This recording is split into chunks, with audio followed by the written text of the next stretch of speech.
आज हम जानते हैं कि कावड़ यात्रा की शुरुआत कैसे हुई। किसने सबसे पहले कावड़ यात्रा की शुरुआत की, कौन सबसे पहले कावड़ लेके आया, पुराणों में क्या लिखा है, वास्तविकता में क्या है, और कावड़ यात्रा करते समय हमको किन किन चीज़ों का ध्यान रखना चाहिए। मान्यता है कि रावण जो एक राक्षस था, शिव भक्त था, राम के साथ उसका युद्ध हुआ, वो शिव जी को प्रसन्न करने के लिए सबसे पहले कावड़ लेके आया।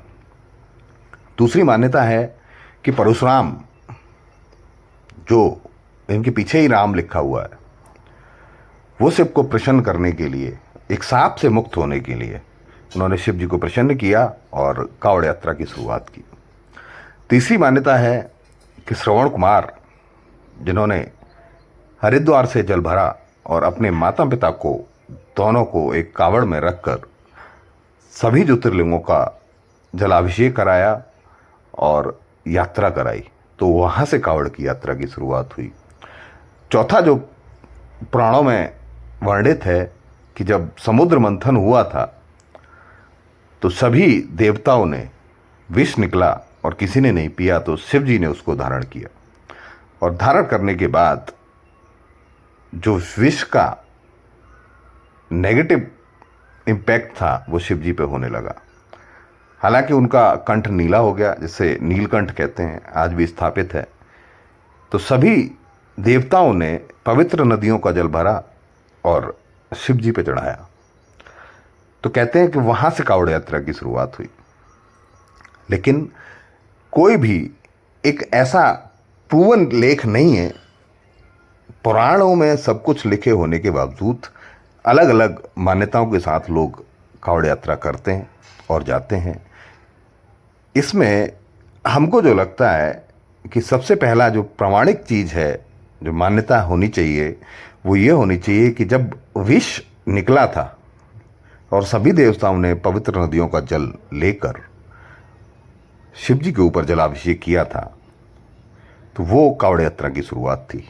दूसरे नंबर पर जो आता है वो ये आना चाहिए कि परशुराम, जो शिव के अनन्य भक्त थे और बहुत ही शक्तिशाली भगवान थे, उन्होंने शिव को प्रसन्न करने के लिए जो यात्रा की शुरुआत की, वो दूसरे नंबर पर आना चाहिए।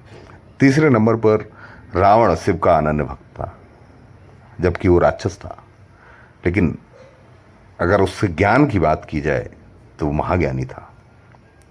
राम ने भी एक बार कहा था कि भरत, अगर कुछ सीखना है तो आज ही मरण सैया पर है और आप इससे कुछ ज्ञान लेके आ सकते हो।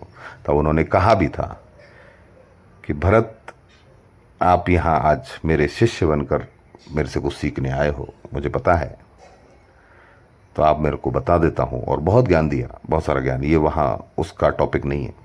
तो आगे चलते हैं। तीसरा, जब चौथा नंबर आता है, वो आता है श्रवण कुमार का। श्रवण कुमार ने जब शुरुआत की और शुरुआत करने के बाद सभी देवी देवताओं के दर्शन कराए उन्होंने अपने माता पिता को कांवड़ में रखकर, वो चौथे नंबर पर आते हैं। और उसके बाद एक डाक कावड़ आज के समय में जो शुरुआत हुई है, डाक कावड़ का भी एक महत्व है। इतनी जल्दी क्यों लेके आते हैं, इतनी जल्दी क्या है? उसका एक महत्व है कि गंगा का जो प्रवाह है, उस प्रवाह के साथ सीधे शिव जी पर जलाभिषेक हो। जिस वेग के साथ वो पानी बह रहा था, उसी वेग के साथ बहते हुए गंगा जी में जो जो वेग था पानी का, जो उसका एक महत्व होता है वेग का, हमेशा जब उसी वेग के साथ जलाभिषेक होता है तो शिव जी ज़्यादा प्रसन्न होते हैं।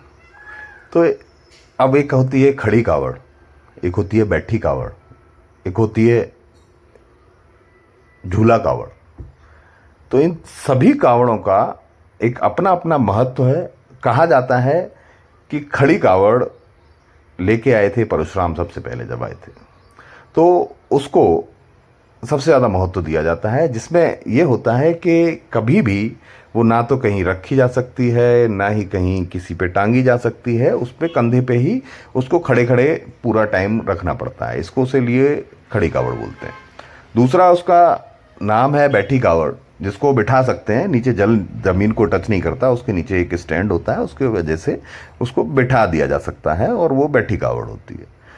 और तीसरी होती है जो कावड़ होती है, झूला कावड़।